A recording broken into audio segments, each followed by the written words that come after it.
নমস্কাৰ সকলোকে জ্ঞান একাডেমি চেনেলটোত পুনৰ স্বাগতম কৰিছোঁ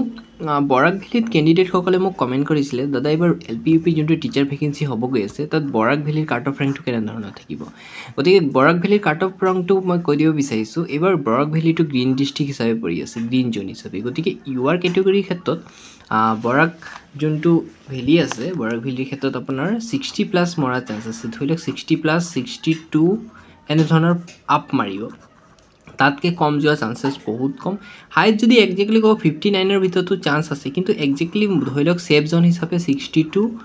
আৰু 60+ৰ যিসকল কেণ্ডিডেট আছে তেওঁলোকে সেভত হৈছে তেনেধৰণৰ কোনো ধৰণৰ প্ৰব্লেম নাই আৰু ওবিচিৰ ক্ষেত্ৰত মই কৈ দিব বিচাৰিছোঁ 59+ তাতকে কম নামাৰিব তাতকে হাফ মাৰিব চাব আপ তাতকে আপ মাৰিব আৰু কম নাযায় এসসি কেটেগৰীৰ ক্ষেত্ৰত 58%তকৈ আপ মৰা চান্স আছে আৰু এসটি প্লেন বা হিলছৰ ক্ষেত্ৰত কেণ্ডিডেট যদি আছে